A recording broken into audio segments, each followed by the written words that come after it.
If you're watching this, chances are you're hoping there's some magic trick that will instantly make talking to your crush easy. Maybe you're searching for the perfect opener, the perfect text, the perfect line, something that will somehow erase the nervousness and make confidence appear out of nowhere. But before we get into any advice, I want to tell you a story. Back when I was in middle school, there was a girl I liked more than anyone else. At least, that's what I thought at the time. I built her up so much in my head that she stopped feeling like a real person. She became this perfect image. I'd spend hours imagining conversations we'd have, how I'd finally talk to her, and how somehow that would lead to us dating. Every day I'd tell myself, today is the day. And every day I'd do absolutely nothing. Then one afternoon, life practically handed me the opportunity I'd been waiting for. We ended up on the same bus after school. She walked down the aisle, looked around, and sat right next to me. Not across the bus, not a few seats away, right next to me. This was it, the moment I'd been waiting for. And what did I do? Nothing. For 20 straight minutes, I sat there silently staring ahead, while my heart felt like it was trying to break through my chest. My hands were sweating. My thoughts were racing. I was so afraid of saying the wrong thing. I couldn't say anything at all. Not even hi. Eventually we graduated, went different directions, and never really spoke. Looking back, I don't lose sleep over it, but I do remember the feeling of wondering what might have happened if I had simply opened my mouth and said one sentence. And if you've ever frozen around someone you like, I want you to know something. You're not weird.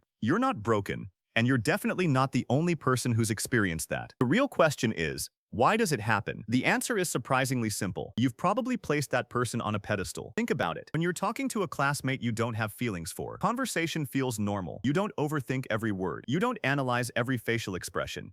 You just talk. But the moment you develop a crush, everything changes. The second you stop treating someone like they're above you, conversations become a lot easier because you're no longer trying to impress a celebrity. You're simply talking to another human being. And that's how real connections start. Not through some rehearsed performance, not through a pickup line, not through pretending to be someone you're not. The best conversations usually happen naturally. Maybe you're working on a project together. Maybe you're in the same club. Maybe you share a hobby. Maybe you're standing in line and something funny happens.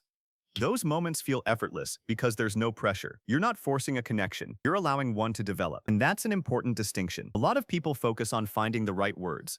But confidence has very little to do with words. Confidence comes from how you feel about yourself. If you constantly doubt yourself, no conversation technique is going to fix that. Real confidence is built. It's created through keeping promises to yourself, through improving your health, developing skills, working toward goals, becoming someone you're proud of when nobody's watching. When that happens, your mindset changes. You stop thinking, I hope she likes me, and start thinking, let's see if we're actually compatible. That's a completely different energy. And people can feel that difference. There's one more thing you need to understand. Never make relationships the center of your life. When someone is desperately searching for validation, they often accept situations they shouldn't. They chase people who aren't interested. They ignore red flags. They sacrifice their self-respect just to avoid being alone. But when your life is already full of purpose, friendships, goals, and things you're excited about, relationships become a bonus instead of a necessity. And ironically, that's usually when they happen.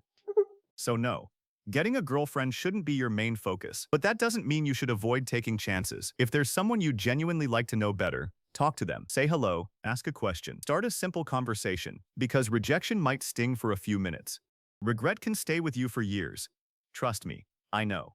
So stop putting people on pedestals. Keep building yourself. And when the opportunity comes, don't wait for the perfect moment. So no, getting a girlfriend shouldn't be your main focus. But that doesn't mean you should avoid taking chances. If there's someone you genuinely like to know better, talk to them. Say hello, ask a question. Start a simple conversation, because rejection might sting for a few minutes. Regret can stay with you for years. Trust me, I know. So stop putting people on pedestals. Keep building yourself. And when the opportunity comes, don't wait for the perfect moment. Just start with a simple hello. Sometimes that's all it takes. But here's where most people make another mistake. They assume that confidence comes first. They think confident people wake up one morning and suddenly feel fearless. That's not how it works. The truth is that confidence is usually the result of action, not the cause of it. Think about learning how to ride a bike. Nobody starts confident. You start nervous. You wobble. You make mistakes. Need to better use of it. You might even fall a few times. But after enough repetitions, confidence naturally appears. Talking to people works the exact same way. A lot of guys tell themselves, I'll talk to her when I feel more confident. The problem is that day rarely comes, because confidence isn't something you wait for.